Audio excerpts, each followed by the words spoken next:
God warned me in my dream about you needing to get ready before this happens. Because if you're not ready before it happens, you might lose it, you might feel bad about it, you might regret not being actually prepared for this thing that is going to happen to you, that's going to blow your mind, right? That's going to help you tremendously. That's going to maybe completely change your life, right?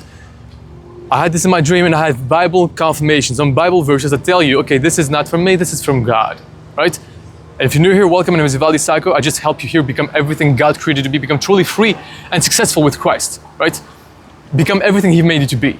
If this interests you, I suggest you subscribe on this channel because it's exactly for you, right? And if you feel like to it, there's a link in the bio of the channel to give to this ministry if you feel like this dream helps you out. Thank you.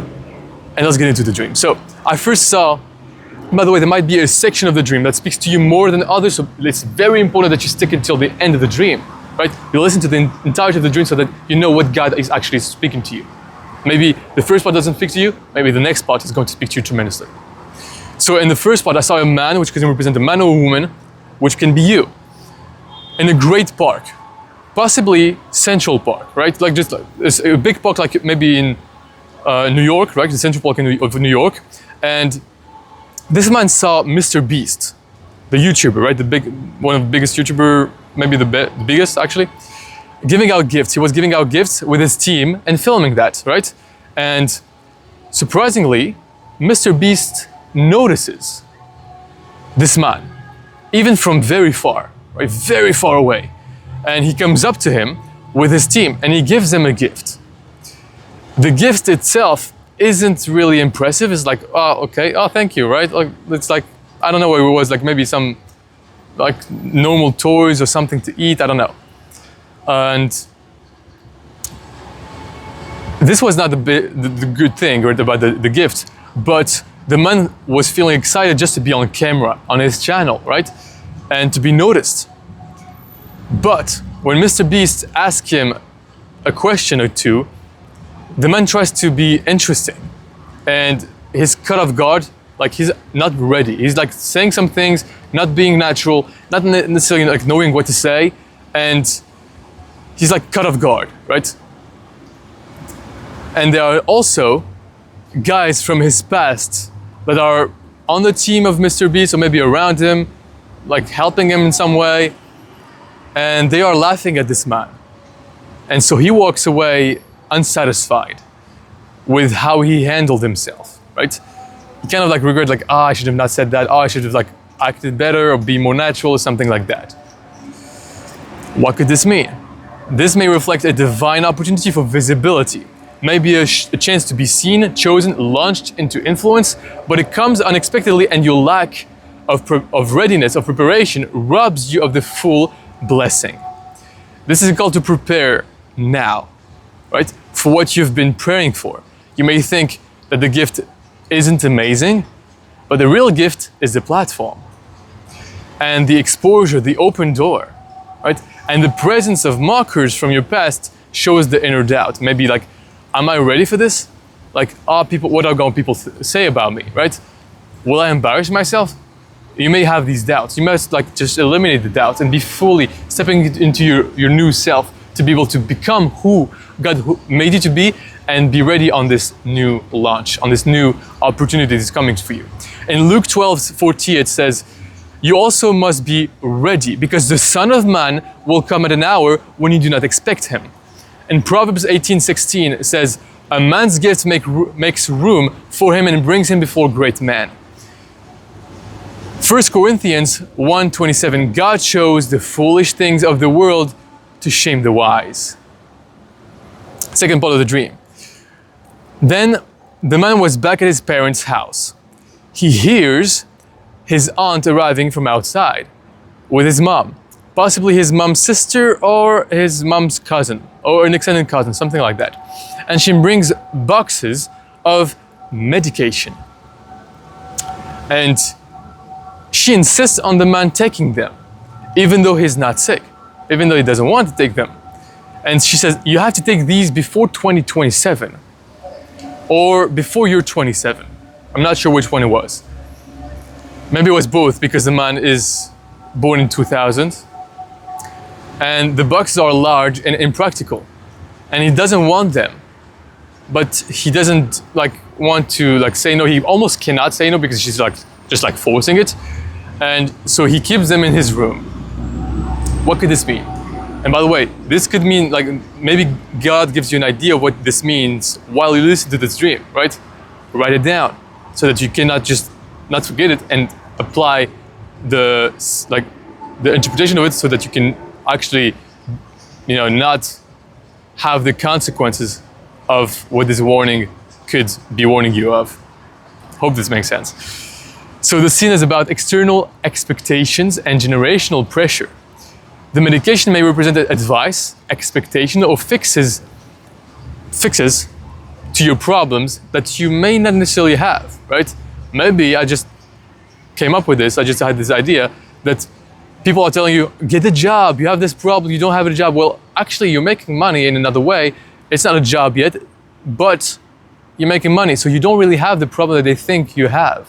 And they're giving you this medication, this solution, this advice for you to be like in a better situation in their mind, but actually they don't understand what you actually need.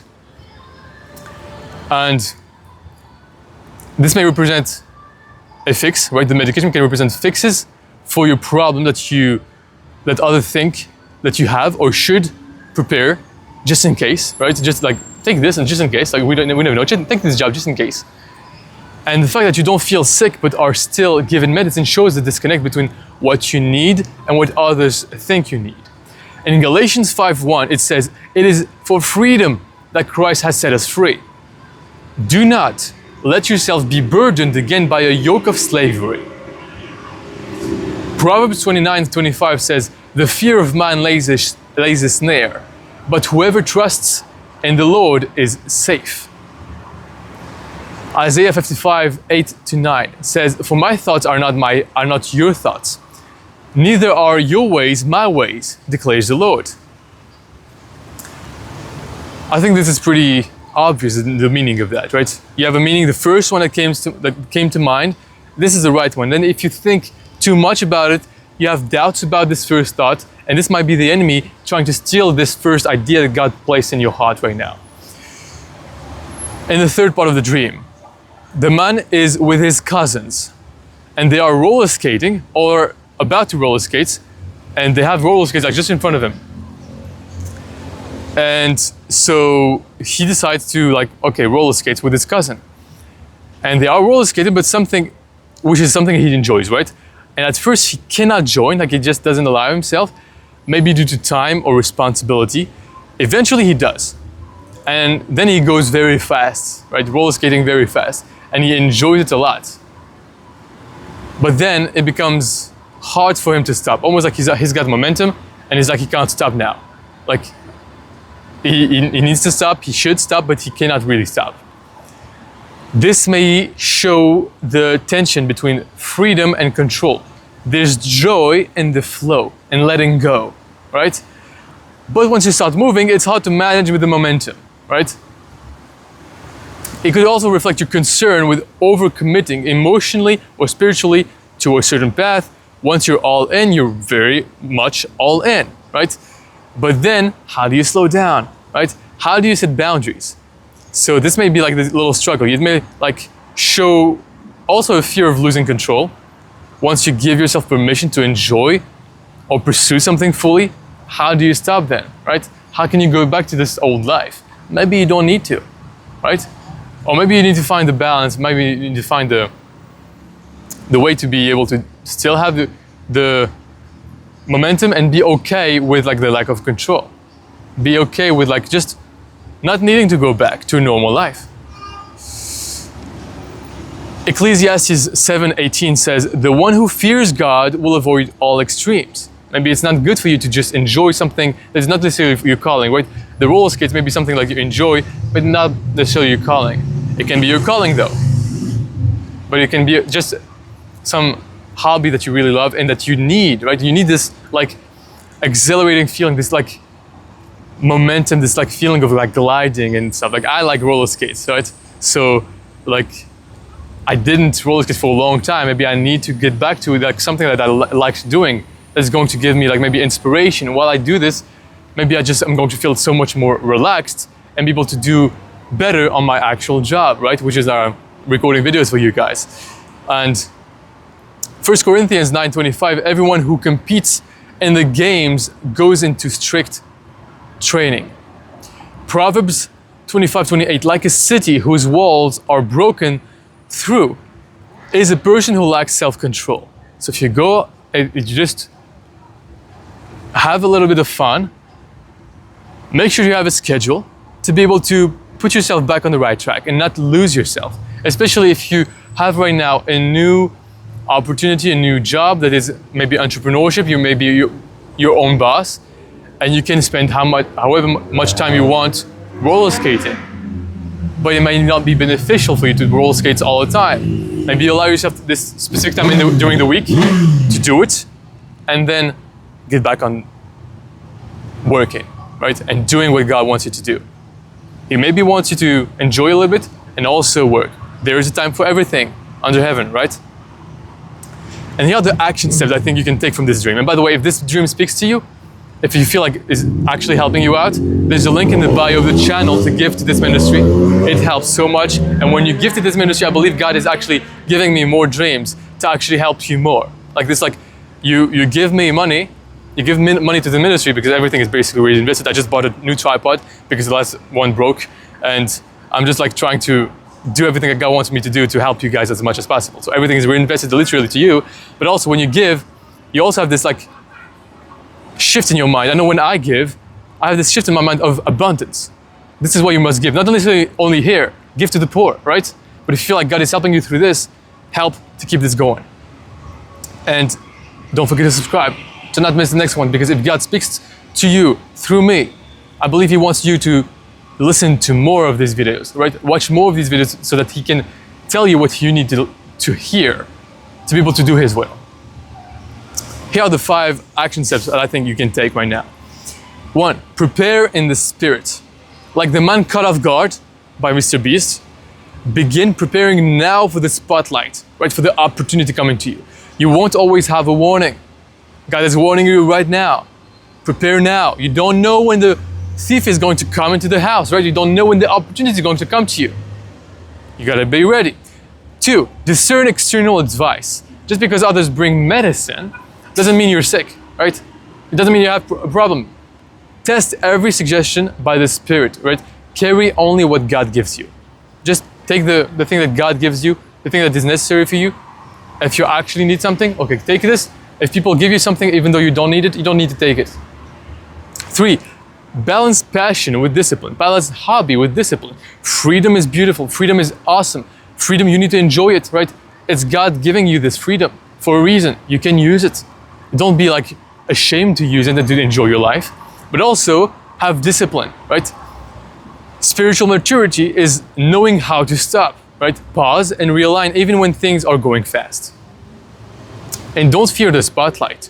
Your past mockers, your past self, the past people in your life mocking you, laughing at you, don't fear that. You're above that now. You've outgrown them. And even if you feel unready, God is the one promoting you. God is the one making this opportunity come to you. So you're going to make the most out of it, and by being ready right now for it. And not needing, like, you don't need the people approval for that. And 5, reclaim your time. Like, deadlines set by fear or tradition are not your thing to carry on. Like, you don't necessarily need to always have a deadline. I know for me, I set myself deadlines to be able to get these videos out every day and be able to make sure I help you guys as much as possible. But sometimes it's also good to relax and be able to let God work, because when you are too limited by this deadline, you maybe cannot do the limitless work that God wants you to do, right? Maybe there's another project that requires a lot of time and you maybe set the wrong deadline. If something is worth doing, it might be worth doing in a longer time frame, right? If you don't achieve your goal in 1 year, what does it mean? If you would just give up after this dream, after this deadline, would you give up after the deadline? If it's a goal worth achieving, maybe not, right? So don't necessarily be so attached to a deadline. It's good to have one to just get yourself going, but don't be attached to it. God's timing is gentle, redemptive, and full of grace. God is going to help you be on God's timing. And the way you do this, and at least the way I do it, is by sitting in silence. I sit in silence today, like 30 minutes, just like letting God speak to me. And then he spoke to me. I wrote these down and I actually made a video about it, which might be the next video that you're going to watch, right? So don't forget to subscribe, like if this video helped you, and if you feel led to it, maybe I'll put them in the comments down below, the links, everything that you need. If you struggle with lust, there's a link of the program there. If you want to give to this ministry, there's a link there. If you want to follow me on Instagram, there's a link there. And yeah, you get everything there. Yeah. I love you guys. God bless you, and I'll see you next one.